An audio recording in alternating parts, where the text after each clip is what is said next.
Ni bure, yote ni bure, maisha bila Yesu, yote ni bure.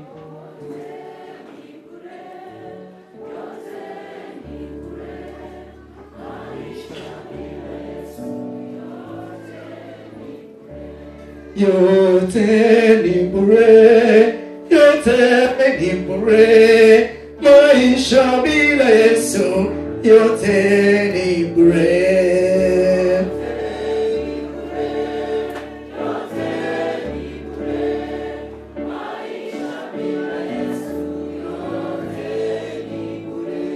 Uibaji ni bure, wamama ni bure, maisha bila Yesu, yote ni bure.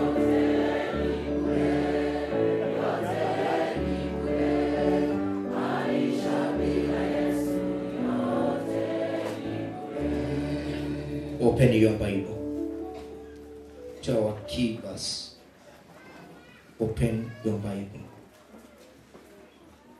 Joshua chapter 24, verses 14 and 15.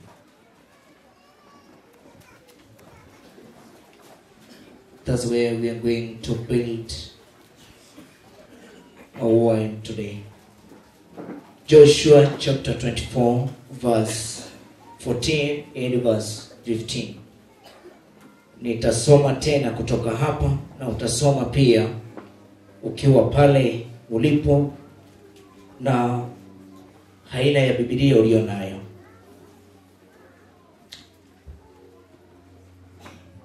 The Bible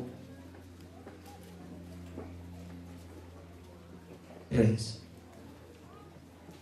"Now therefore, fear the Lord, serve him in sincerity and in truth. Put away the gods." Underline your Bible. Underline your Bible there.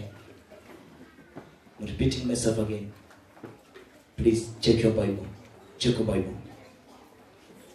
"Now therefore, fear the Lord, serve him in sincerity and in truth,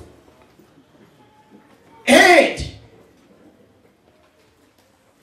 put away the gods which your fathers served on the other side of the river in Egypt. Serve the Lord. Serve the Lord. And if it seems evil to you to serve the Lord,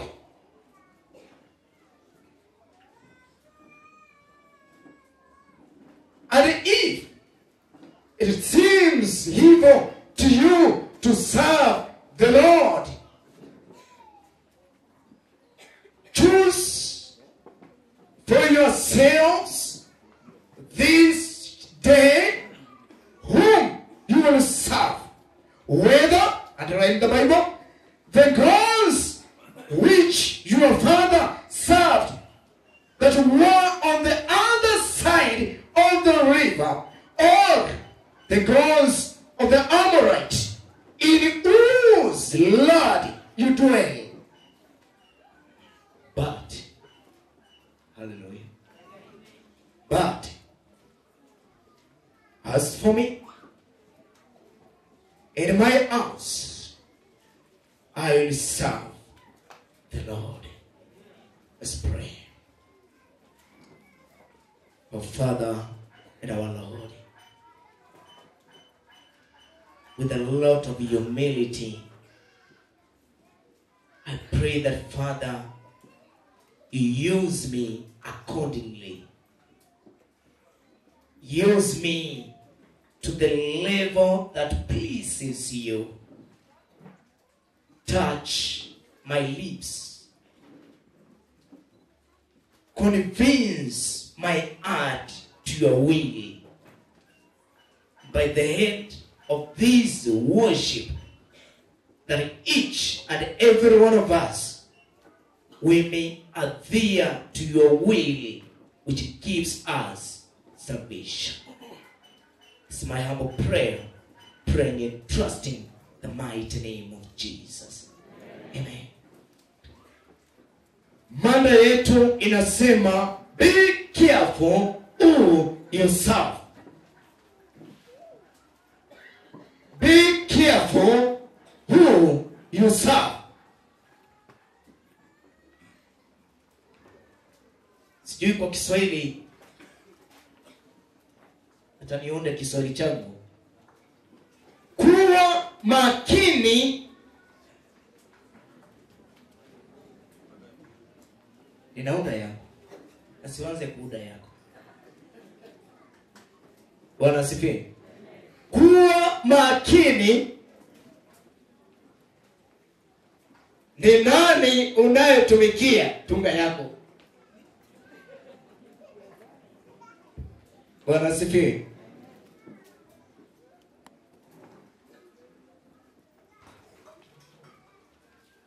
Kiongozi wa station, Northern Nairobi station wa muziki, Moses, God bless you.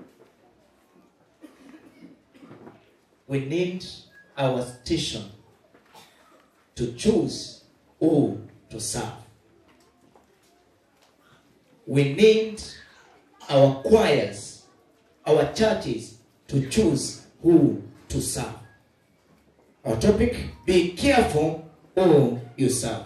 Wapendwa, katika dunia tunayoishi, tunaishi kwenye dunia ambayo watu wana maamuzi. Na katika shamba la Edeni, kitabu cha Mwanzo kinatuelekeza ya kwamba wakati Mungu alimuumba mwanadamu na akamweka kwenye shamba la Edeni, alimpa mwanadamu uhuru wa kuchagua. Na kwa hivyo tangia mwanzoni mwanadamu ameishi na uhuru wa kuchagua anachotamani kukifanya, anachotamani kukifikiria, anachotamani kukiongea, na anavyotamani kuishi katika maisha yake. Mungu alimpa mwanadamu uhuru wa kuchagua. Mungu hakumpa mwanadamu uhuru wa kuchagua maisha tu ya kuishi, bali pia alimpa mwanadamu uhuru wa kuchagua jinsi ya kuabudu. Wanasikia? Mungu hakumpa mwanadamu uhuru wa kuchagua kwanza, lakini kabla hajampa uhuru wa kuchagua, Mungu alimpa maelekezo yake. Maitokea tusema, kabla ya Mungu kumpa mwanadamu uhuru wa kuchagua jinsi atakavyoishi, kabla ya hiyo alimpa kwanza mwanadamu maelekezo yake. Mungu alimpa mwanadamu msimamo wake. Yeye kama Mungu alimweleza mwanadamu, Adamu, nimekupa matunda yaliyo katika shamba la Edeni na chakula chote kilipo ndani nimekupa Adamu, lakini katikati mwa shamba mwa Edeni kuna mti ambao sijakuruhusu uguze tunda lake wala kulila tunda lake. Kwa hivyo alimpa uhuru, lakini uhuru ulioambatanishwa na maelekezo. Bwana Yesu asifiwe. Na kwa hivyo katika historia ya mwanadamu amepewa uhuru, lakini pia amepewa maelekezo. Na maelekezo ambayo Mungu alimpa Adamu ni maelekezo aliyopewa yatakayomfanya aishi kinyume na maelekezo yake kama mwanadamu. Na kwa sababu hiyo, katika wanadamu wanaishi kwenye uhuru wa kuchagua. Unachagua kile utakachokula na kile ambacho hautakula. Una uhuru wa kuchagua. Una uhuru wa kuchagua utakavyovalia, vazi utakalovaa, dress utakayovaa, sketi utakayovaa, jinsi utakavyofanya, makeups utakavyoweka. Una uhuru wa kuchagua. Na watu leo wanaishi katika mbio za kuchagua. Mungu ametupa uhuru wa kuchagua. Lakini pia kwenye kila uhuru kuna maelekezo. Katika Biblia utakavyochagua kula, pia katika Biblia amepatiana maelekezo ya kula. Lakini pia hajakunyima uhuru wa kuchagua. Ila kuna nini? Kuna maelekezo. Katika kuvalia Mungu ametupa maelekezo, lakini pia una uhuru wa kuchagua. Geukia jirani yako. Turn to your neighbor. Check your neighbor. Tell your neighbor, are you still here? Now listen to me. Kwa hivyo kwa kila jambo mwanadamu anachochagua, Mungu ana maelekezo yake. Ila hajakufungia uhuru wako wa kuchagua.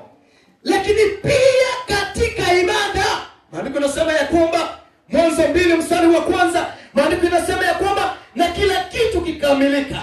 Akaona vyote alivyoumba vinapendeza. Mbingu imetulia, dunia imetulia, wanyama wanacheza. Lakini Biblia inasema ya kwamba na siku ya saba ya Sabato akastarehe kutoka katika kazi zake zote. Ila hakustarehe tu, bali alimpa mwanadamu maelekezo ya ibada siku ya Sabato.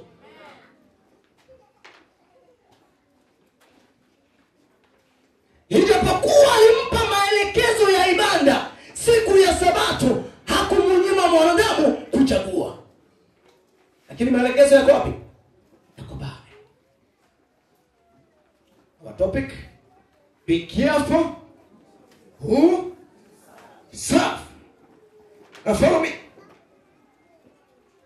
Katika dunia tunayoishi leo, watu kwa sababu ya kuchagua na kwa sababu ya imagination na kwa sababu ya kila moja kutamani kuweka opinion yake kwenye mjadala usiohitajika mjadala, ndio kwa sababu katika kanisa leo la Waadventista wa Sabato, the standard of worship in Seventh-day Adventist Church, as the days goes, the Seventh-day Adventist Church is losing the standard of worship simply because the church is occupied with the personal opinion and the imagination against the instruction of God.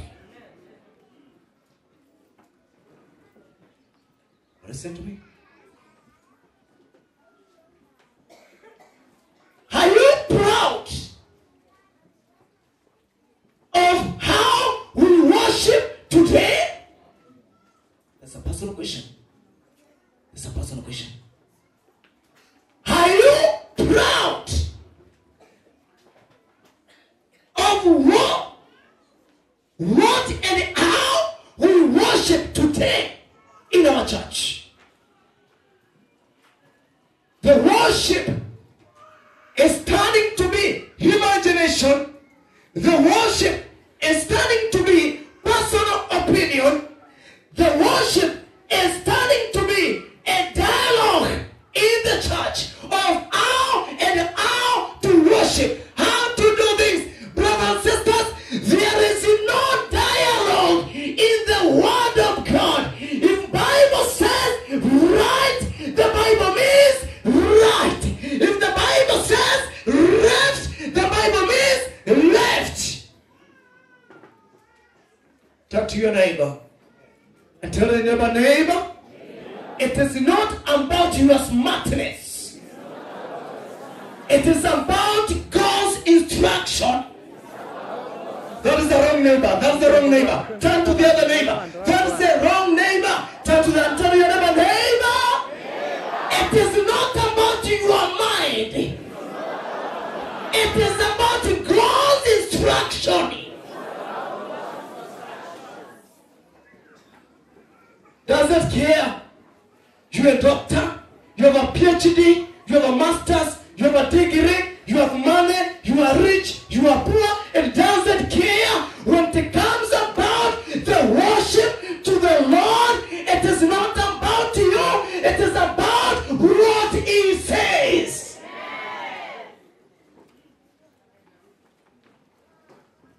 Even before you say Amen, take time also to analyze.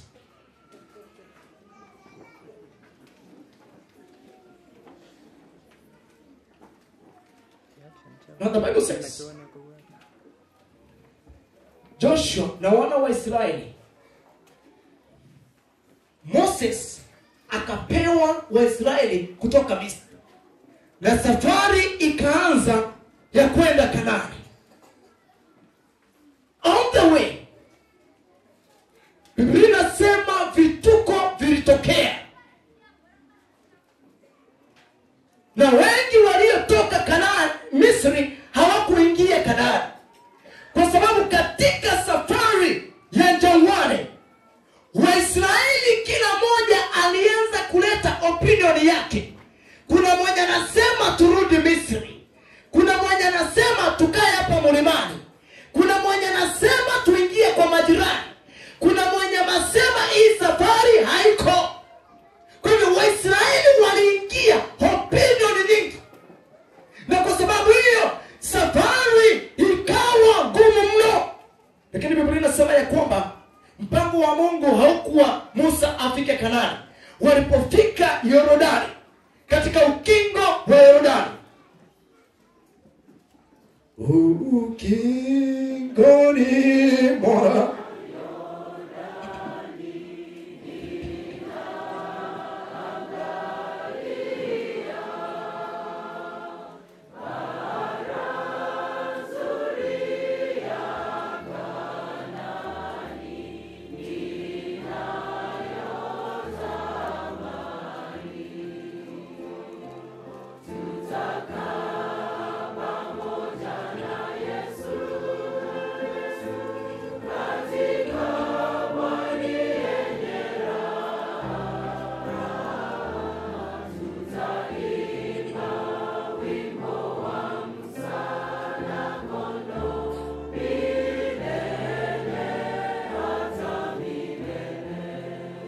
walipofika ukingoni mwa Yordani, Mungu akaongea na Musa akamwambia Musa, muite Yoshua.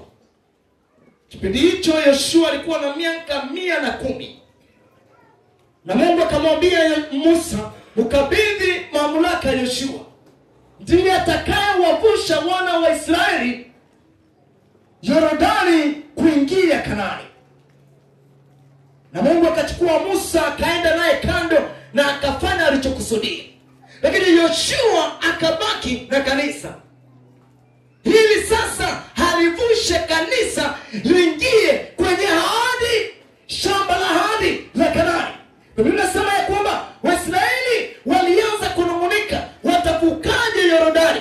Lakini Mungu akaongea na Joshua akamwambia Joshua, usiogope kwa sababu nitakuwa pamoja nawe. Joshua 1:9. Mungu anamwambia Joshua, si mimi niliyekuamuru usiogope wala usifadhaike wala usitishike, kwa sababu mimi Mungu nitakuwa pamoja nawe hadi uendapo. Now listen to me. Wakavuka Yordani.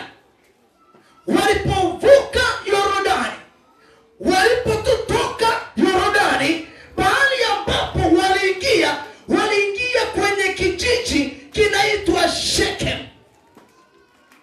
Na kwa hivyo walipofika Shechem, Mungu akaongea na Joshua akamwambia Joshua, sasa sikiliza, kabla wana wa Israeli nafasi za kuishi. Maana sasa wameingia nyumbani. Haleluya. Mwambie mwenzako tutafika nyumbani tu. Mwambie tutafika tu. Haleluya watu wa Mungu. Mungu anamwambia Joshua, kwa sababu sasa watoto wangu wamefika nyumbani. Sasa kabla hawajaanza kujichukulia nafasi, waweke pamoja kwenye kijiji kinaitwa Shechem. Nikukumbushe Shechem, aliyeleta jina Shechem ni Abrahamu. Wakati Abrahamu alitoka kwao na akakuja mpaka Kanaani, alipokutana na Mungu na akajenga madhabahu, alijenga madhabahu sehemu inaitwa Shechem, na Abrahamu ndiye anaita Shechem, kumaanisha ya kwamba Mungu pamoja nasi milele. Now listen to me. Kwa nini Mungu anawaelekeza Shechem? Kwa sababu Shechem, hapo ndiyo madhabahu ya Bwana ilipo. Na anawaambia kabla hawajaanza kujenga vyumba vyao, kwanza wakuje Shechem. Kwa sababu Shechem, hapo ndipo utakapowapatia mwelekeo. Haleluya. Bwana asifiwe. Wapi? Kwa hiyo Shechem ni mwanzo wa mwelekeo. Hapo ndipo shule ya mwelekeo. Na Biblia inasema ya kwamba wana wa Israeli walipoingia Kanaani na wakajua ya kwamba wamefika nyumbani, wakaanza kuwanyikana vikundi. Kila mmoja akaanza kuwa na wazo. Kumbe walipokuwa pale Shechem, walianza kuona Amalekite jinsi wanavyofanya. Walianza kuona Waamorite jinsi wanavyofanya. Wakaanza kuona Wafilistina jinsi wanavyofanya.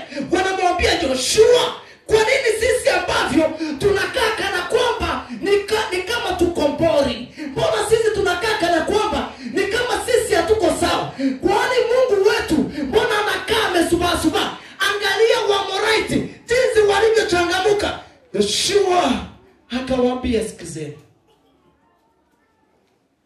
tulitoka Misri na aliyetutoa Misri ni baba yetu, Alfa na Omega, mwanzo na mwisho.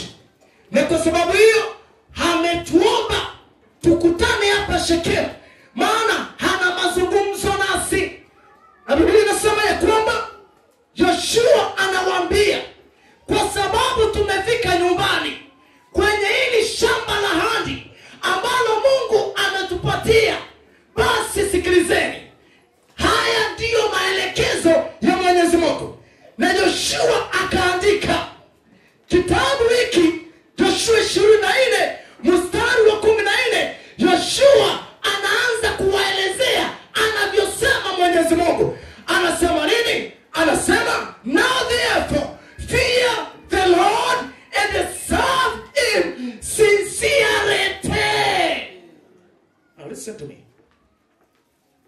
The word sincerity is the context of this discussion. Praise God. Sincerity means without works. Wale wanaojua works ni mkorogo fulani unashikana na kitu ambacho kimepasuka, inakuja wax inawekwa pale. Wanasifi, are you with me? Wax inawekwa pale, na kwa sababu hiyo wax ikiwekwa pale inaunganisha. Wanasifi, ukiweka chupa hii na imeunganishwa na wax, usiku hautaona wax, utaona nini? Chupa. Lakini ukiweka chupa hii kwa mwangaza, utaona nini? Wax. Turn to your neighbor. Turn to your neighbor. Tell your neighbor, Pastor is coming for you. Now listen to me. Listen to me. I'm just repeating my statement. The word sincerity is an Hebrew word, means works. What means mkorogo huo unashikana kama nguru. Ndio Waebrania hawakuwa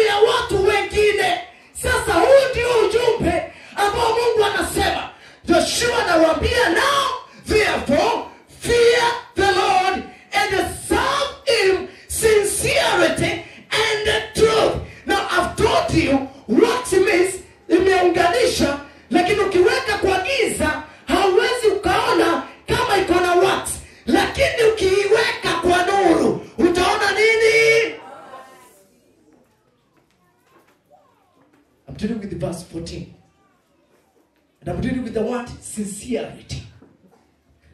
And the word sincerity, I'm emphasizing, means without works.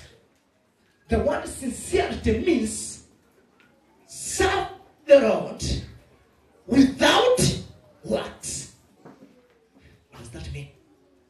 Serve the Lord without works. Kumaanisha kwamba serve the Lord, humtumikie Mungu bila dalili ya chochote kinaonekana ndani yako kinaunganisha. Yani hakuna kuunganishwa kwa kutumikia Mungu. Bwana asifiwe. Serve the Lord without works. Hallelujah. Bwana asifiwe. Serve the Lord without works. Kwa nini Joshua na wabili? Kwa sababu wana wa Israeli walianza kutamani miungu ya Amorite. Walianza kutamani mavazi ya Amorite. Wakaanza kutamani nyimbo za Amorite. Wakaanza kutamani midudo na mionekano ya Waamaleki na Wafilistina waliozunguka shamba la Kanaani. Na kwa sababu hiyo mawazo yao ikaondoka kwa Mungu wa mbinguni aliyewatoa Misri, ikarudi kwenye miungu mingine.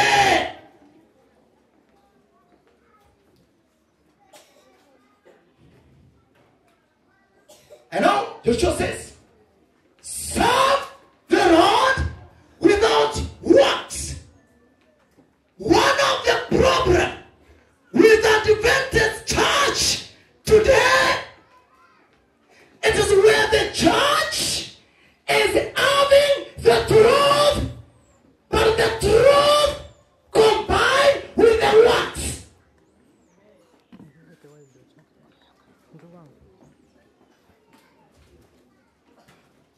One of the greatest problems which is attacking the church today, it is where Seventh-day Adventist church believes we have the truth.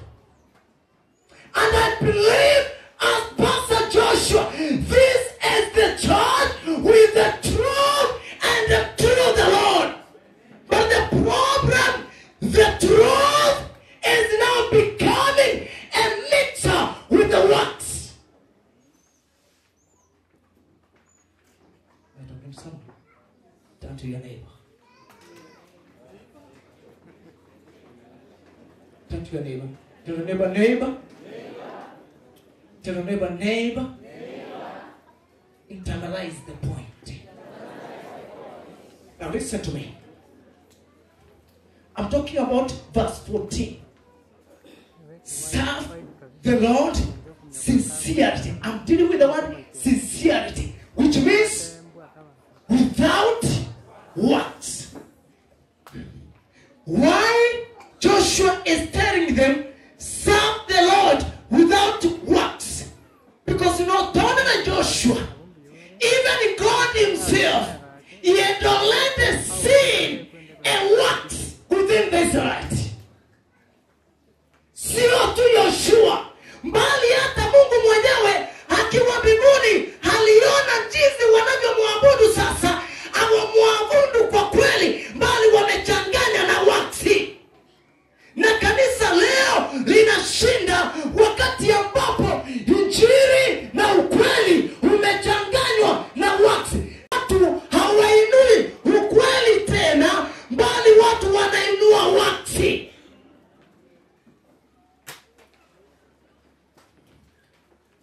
Works. Thank you. Works. Nobody is talking about the truth. Nobody is talking about the church. Everybody is talking about the works. The sweetness in Seventh-day Adventist church today. The sweetness of a worship in Seventh-day Adventist church today, it is all motivated by works, not the truth.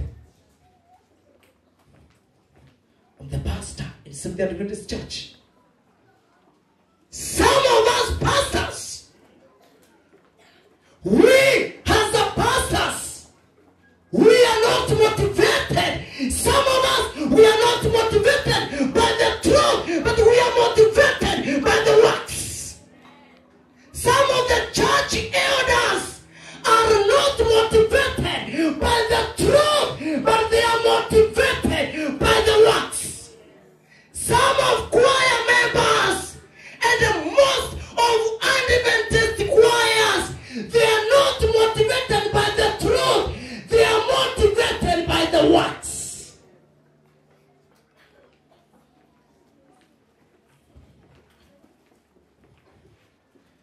And the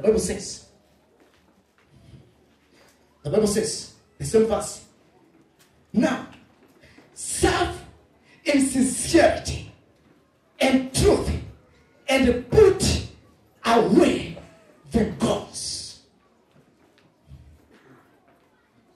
Put away the world.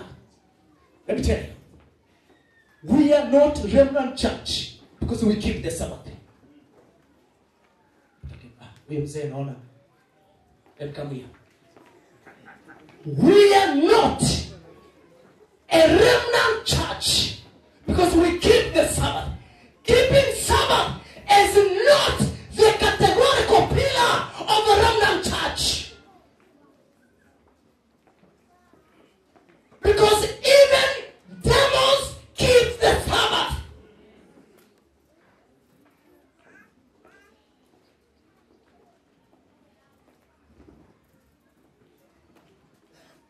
We are Remnant Church because we are serving God without works. In Remnant Church worship, there is no dot of works.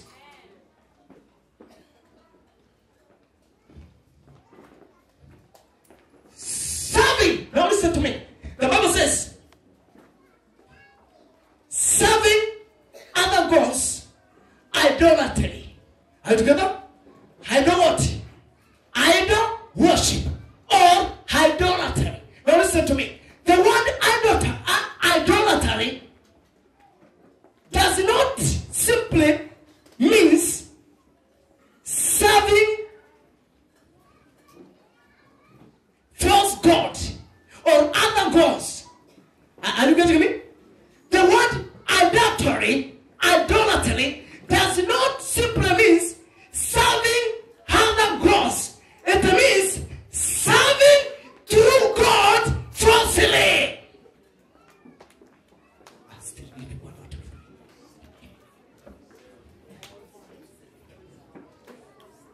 Turn to your neighbor and tell neighbor, tell neighbor, you might be the problem in this church. Now listen to me. Listen to me. I'm talking about idolatry. Idolatry does not mean serving other gods against the Heavenly Father. Are you with me? Idolatry does not mean serving other gods against you. But idolatry means serving the true God falsely.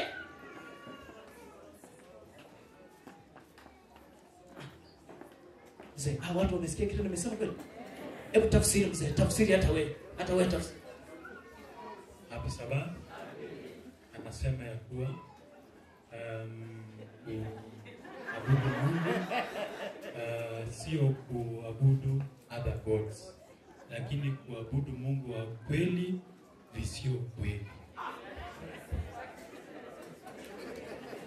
Bwana asifiwe. Idolatry ama kuabudu sanamu. Nafikiri sasa itakuja vizuri. Kuabudu miungu ya sanamu haimaanishi kuabudu sanamu ambazo ni kinyume na Mungu. Inamaanisha kuabudu Mungu wa sanamu ni kuabudu Mungu wa kweli kwa njia isiyofaa. Serving the true God falsely. And this is where the church is. Na hapo ndipo kanisa iko leo. Ndio kwa sababu ibada za kisabato zimegeuka za njaro. Ibada za wasabato zimegeuka za manduido. Zimegeuka za njaro. Zimegeuka za wajuaji.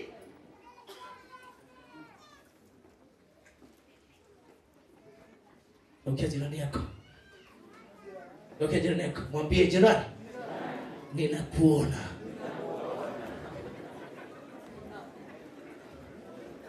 Na ni kwa nini kanisa leo linapoteza mwelekeo?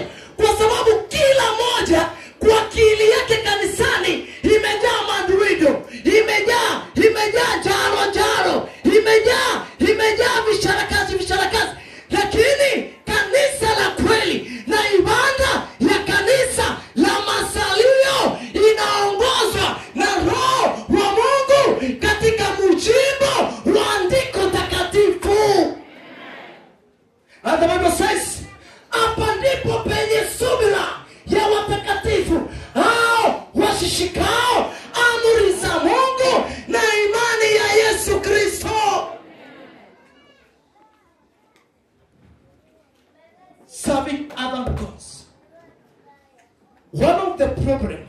in the church today is music. Is what? One of the greatest works in the Seventh-day Adventist today is a music. I'm a singer. I love music. God has blessed me. I can sing. But let me tell you, my elder, the Seventh-day Adventist church today, one of the works in the church today is what? Music. Hallelujah. It is not my surprise, my elder, wakati kwaya imesimama hapa kama ilivuta watu zaidi ya 60 waliosimama hapa wanaimba wimbo mzuri. Hallelujah. With a very good tone, defining it as a spiritual music. Hallelujah. But can I tell you something? What is a spiritual music?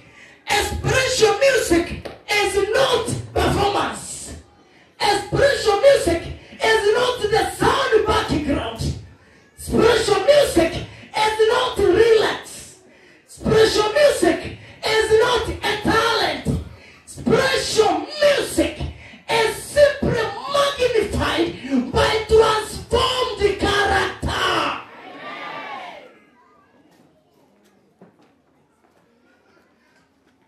Turn to your neighbor.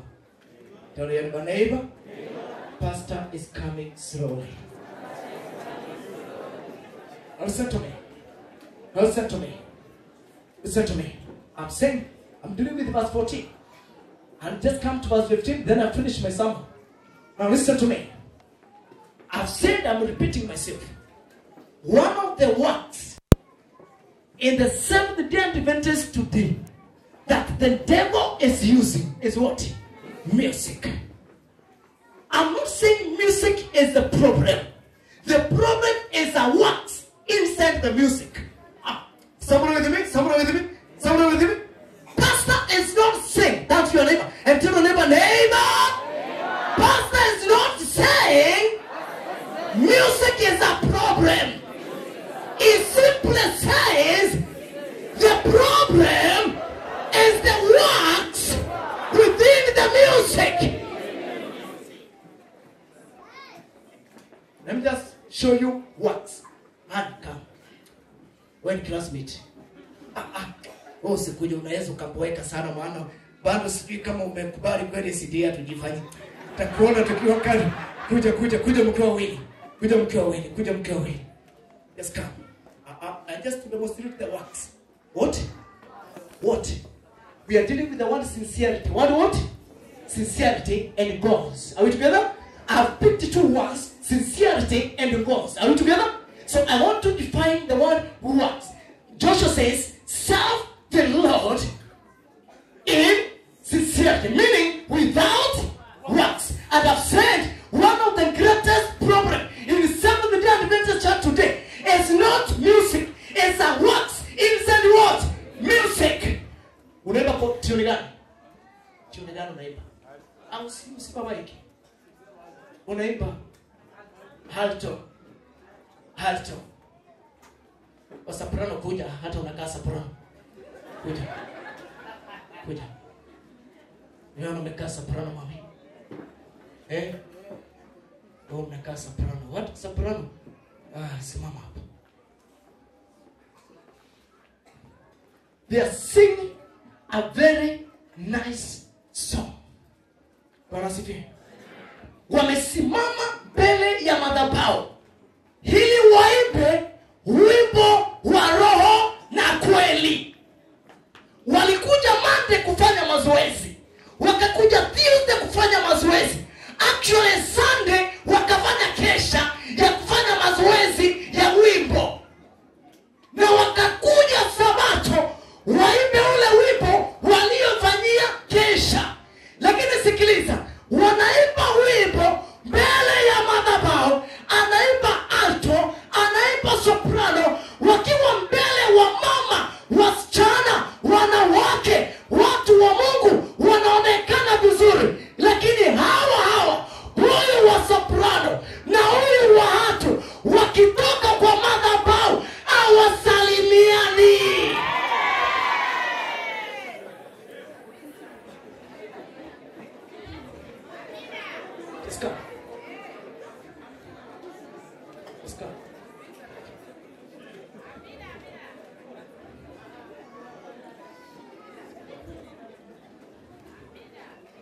This your wife? Is here your wife? I'm talking about works. Talking about what? Works. And Joshua says, serve the Lord sincerely. Are we together? What God needs is not serving Him. God is not after you serving Him. God is after you serving Him sincerely. Sasa hawa wametoka kwa madhabahu, Wato na soprano, wakifika kule nje wakiketi hapa hawatajani, hawaongeleshani, lakini mazoezi wanafanya. Wakija hapa wamama wenyewe wakianza kuimba soprano hato, unaona nyuso zao, utafikiria asubuhi ya leo Yesu anarudi. Lakini kwa kweli ni kwamba wakirudi kwa vitu vyao hawatajani. Kweli ama si kweli? Hawatajani waksi ama sio waksi.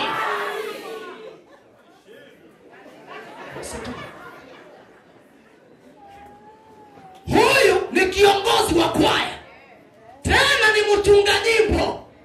Zinaimbwa vizuri, zinapendeza za Wasabato. Wakiimba Wasabato utasikia kwa kweli ufalme wa Baba umekaribia. Huyu aliyetunga wimbo wa kwanza ni huyu, na akatunga tukatoa video ya kwanza. Huyu naye ni kondakta, si unaoitanga discreet. Naye ni kondakta. Wakiimba mazoezi, wakifanya hizo vitu zote, utaona muimbaji na mtunga nyimbo ako vizuri. Lakini huyo anayetunga wimbo nzuri, anatunga nyimbo na anatunga mke wa mwenyewe kwa kwaya.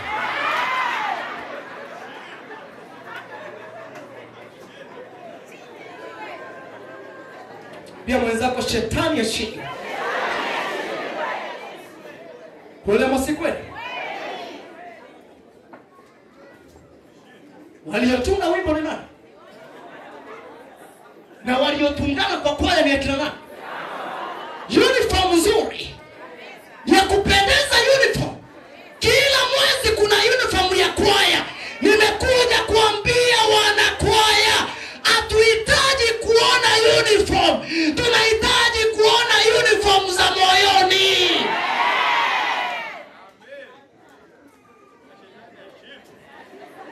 Listen to me. Listen to me.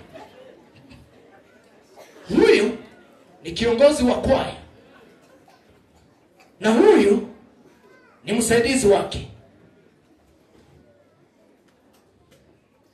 Wakiitana wazee wa kanisa Sunday, ya kwamba waimbaji wanahitajika na wazee wa kanisa kanisani Sunday saa 2 kamili, waimbaji wanakuja kanisani kuitika wito wa wazee wa kanisa saa 5. Akiitana kiongozi wa kwaya saa 12 kamili, saa 11:30 waimbaji wote wa kanisani ishindwe. Yani waimbaji wanawaenzi sana viongozi wao, lakini hawaenzi uongozi wa kanisa. Waksi ama sio waksi? Ukia mwenzako mwambie, wanasifiwa. Mwambie jirani, nimegundua shida sio wimbo, shida ni waksi. Have a seat. I'm about to finish. Now listen to me. Listen to me. Ukitaka kujua pahali kuna masengenyo, ukitaka kujua mambakuri ya masengenyo kwenye hili kanisa la Waadventista, mzee, usiulize taarifa. Enda kwa waimbaji, waulize kwa sasa wamefikisha percentage gani ya masengenyo. Lakini wakisimama mbele wenyewe kuimba, utafikiria Yesu Kristo ndio ufalme unarudi. Wapenzi wa Bwana, waimbaji na Wakristo wa Adventista Sabato, Mungu hana haja na sauti zetu.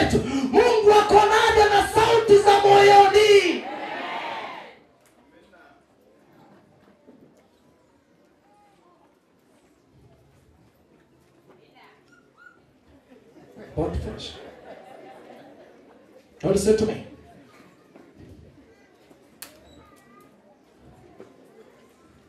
Serving other gods. Miungu imejaa ndani ya kanisa. Ibada za Wasabato zimejaa miungu. Ukitaka kujua maexpert wa sherati, angalia kwa Wasabato. Ukitaka kujua watu wanaonyang'anyana wake na wengine, ukitaka kusikia watu wanaibia watu madeni ya pesa, waulize Wasabato.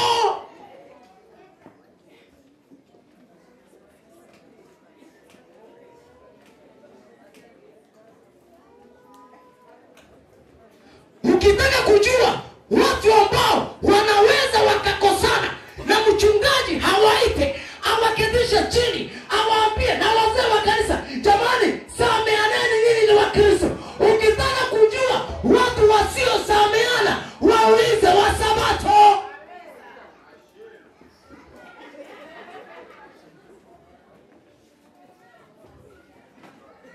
Listen to me. Listen to me. And get this point. Get this point. And get it very keen. Get it very keen. You can even record it very well. Listen this point. Waadventista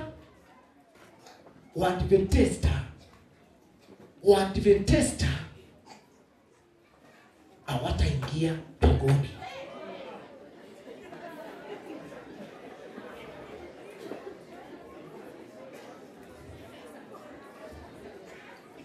Narudia rekodi tena. Waadventista hawataingia mbinguni. Haleluya. Kwa sababu mbinguni hakuna kitabu cha Waadventista. Mbinguni vitabu ni vingapi? Vitabu ni vingapi? Mbinguni vitabu ni vingapi? Nimesoma Biblia. Sijaona kitabu cha wachungaji wa Adventista mbinguni. Sijakiona. Sijaona kitabu cha wazee wa kanisa wa Adventista mbinguni. Sijaona kitabu cha waimbaji wa Adventista mbinguni. Sijaona kitabu cha watu wanaoonekana Saturday kanisani mbinguni. Lakini nimekiona kitabu cha wenye dhambi watakao angamizwa milele. Lakini pia kwenye mkono wa kuume wa Yesu Kristo nimekiona kitabu cha watakatifu wa Mungu. Kitabu cha Ufunuo. Kitabu cha Ufunuo. Pastor, sio wote. Umesikia hapa, si wote. Umeamini hawataingia? Umeamini sasa hawataingia? Umeamini sasa hawataingia? Kitabu cha Ufunuo 19 mstari wa 6 nafikiria. Mstari wa 8. Nani na Biblia ya Kiswahili? Nitakuwa kusoma Biblia ya Kiswahili. I'm about to finish.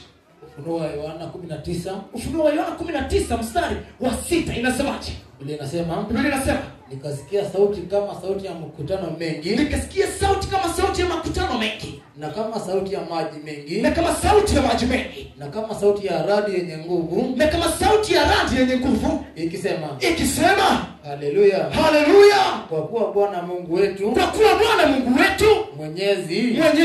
Amemiliki. Ndio msomaji. 7. Na tufurahi wapendwa wa Lutaifu. Na tushangilie. Tukampe utukufu wake.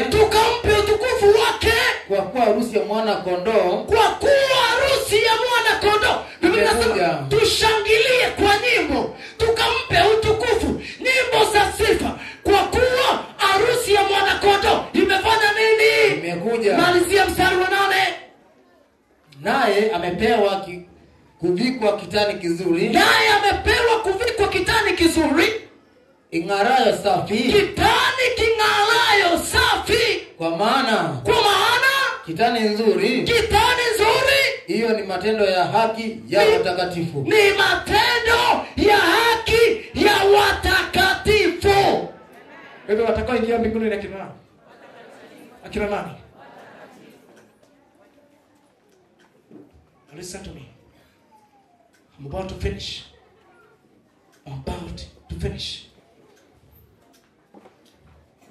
Ibada zetu, Wakristo wa Adventista wenzako, tusiporudi kwenye maadili ya neno la Mungu alilotuagiza, na tuanze kutunga mawazo yetu, na tuanze kutunga opinioni zetu, wapendwa, Kanaani hatutaingia.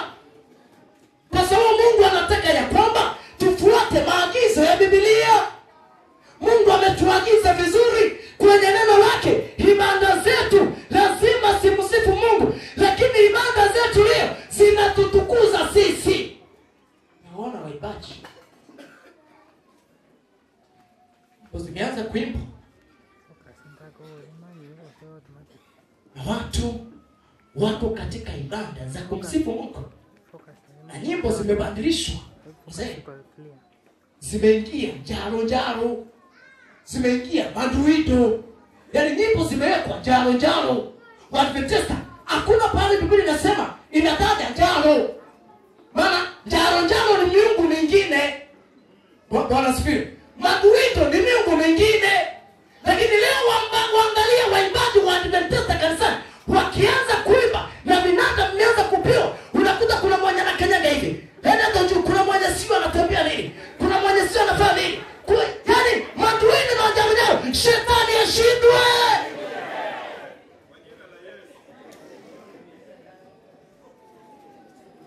Hizo maduido ni miungu ya Amorite. Hizo maduido ni miungu ya Wafilistini. Wazee wa kanisa wamenyamaza, wachungaji tumezip. Kwa sababu gani? Kwa sababu ya wakati. Ambia mwenzako shinda ni wakati. Mwambie shinda ni wakati. Imefunga midomo, na kwa sababu hiyo shetani anatawala. Wimbo wa kumtukuza Mungu sio staili ya kinanda. Haleluya. Wimbo wa kumtukuza Mungu sio lyrics zilizowekwa. Wimbo wa kumtukuza Mungu sio maduido ya kukanyanga. Wimbo wa kumtukuza Mungu unatoka rohoni.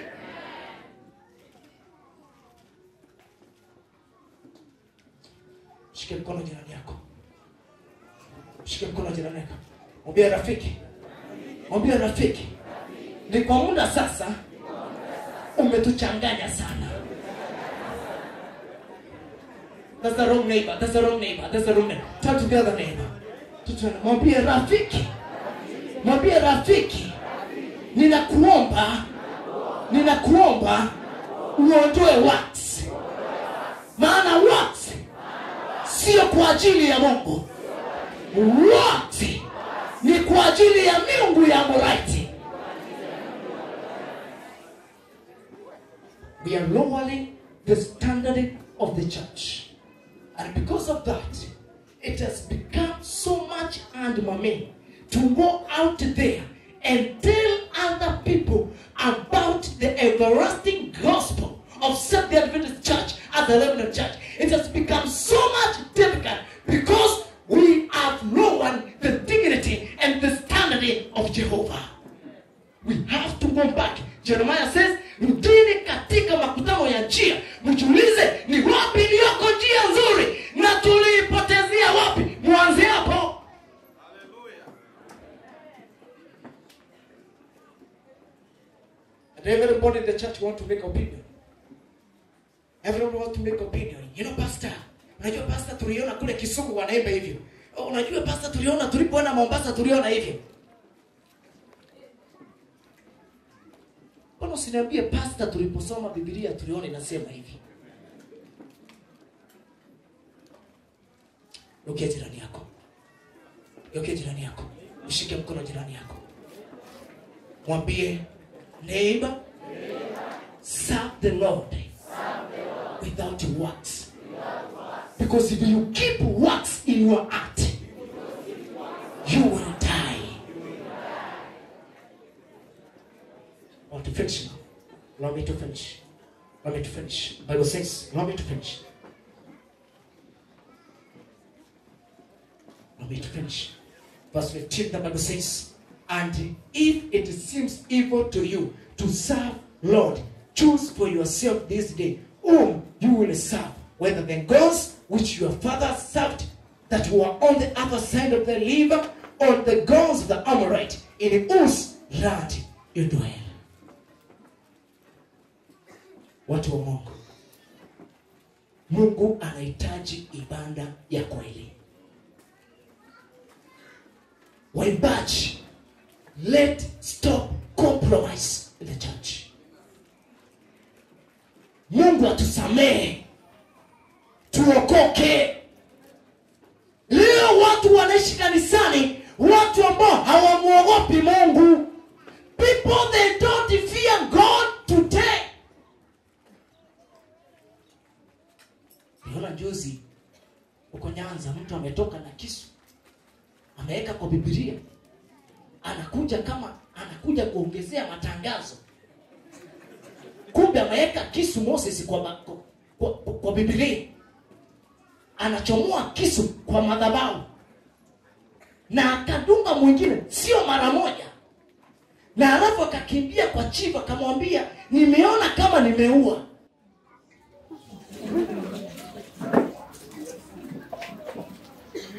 People, they don't fear God. Wazee wa kanisa wanasimama kwa madhabahu na matangazo wamebeba mkononi. Huyo mzee wa matangazo, msherati wa ajabu.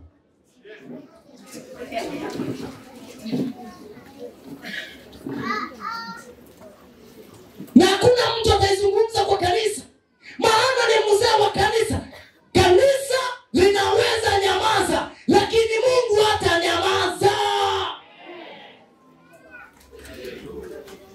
We have to repent our sins and turn back to Jehovah. Waadventista tuna njaro nyingi na maduido mingi, lakini hatuna muda wa kutengeneza njia zetu za imani. Ukiendelea kumwambia ni wakati wa kutengeneza mapito kwa moyo wako. Listen to me. Listen to me. God is not after your songs. You may sing 100 of your songs, but God is not after the sound, the voices that you sing. God is after your heart. Hallelujah. Before you sing, renew your heart. Surrender your heart. Yesu anarudi. Serve the Lord with all your heart. And my question today, be careful who you are serving. You might stay in the church. Hallelujah. But you are not serving the true God. You are a church elder. You have been the choir for 30, 20, 15, 5 years. But you are not serving the Lord. You have been singing, but you have not been singing for the Lord. You have been singing for yourself. Serve God in truth and sincerity. And I beg, brothers and sisters, wanadamu watabadilika, lakini utakatifu wa kanisa lake hautabadilika. The church will remain pure and holy to the Lord. Men will change. Women will change. Men will betray their faith. But the church of God will remain holy and sanctified to the Lord. Serve the Lord sincerity. Don't just come with the church, but come with a sincere heart. And Joshua is telling his right. If then choose today who you serve. Choose today who you serve.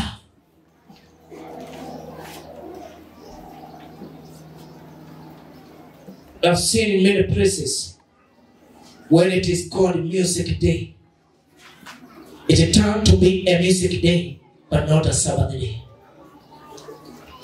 I've seen in many places, many have called me, and I've seen during the music day, the Sabbath remains to be a music day, but not a Sabbath day. You're not still getting what I'm saying. Hallelujah. God asifiwe. Nimeona pale kweki ikiitwa siku ya waibaji. Waibaji wanakuja wamejaa vile wamejaa siku ya Sabato. Na inabaki sasa kuwa ni siku ya waibaji, sio siku ya Sabato. Nimekuja kuambia ni siku ya Sabato. Takatifu kwa Bwana. Hallelujah. Our music, our worship should signify the holiness and the sanctity of the Sabbath. He is God yesterday, today, and forever. Ni Alpha na Omega, ni mwanzo na mwisho, ni simba ya kabila ya Yuda. Yeye abadiliki. Wapendwa, Yesu anarudi. Tayarisha mapito moyo wako. Anza kumwabudu Mungu kwa roho na kweli. Wimbo ulio bora ni wimbo wa rohoni, ni wimbo wa moyoni, sio wimbo wa maneno.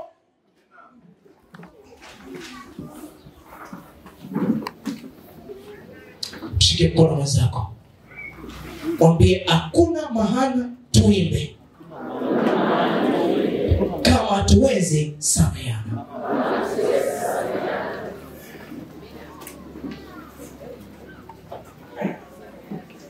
Mshike mkono mwenzako hapa. Watu wakabili, mshike mkono mwenzako. Mwambie hakuna maana tuimbe kama hatuwezi tukaaminiana. Wapi ile commission? Commission wako wapi? Commission wako wapi? Hebu nyosha mkono commission. Commission mulikaa leo, mulikaa. Yaani mulikaa kana kwamba kama mko kama unajua watu sokoni ndio wakuangi na format. Sasa mulikaa aje leo commission? Na hiyo jina leo commission. Mshike mkono mwenzako. Mshike mkono mwenzako. Mshike mkono mwenzako. Mwambie rafiki, Mungu ana haja na nyimbo zetu. Ako na haja na mioyo yetu. Bwana Yesu asifiwe. Hallelujah watu wa Mungu. Turn back to the Lord. Kama anasema pastor, Mungu tusaidie tuabudu kwa njia ya kweli na haki.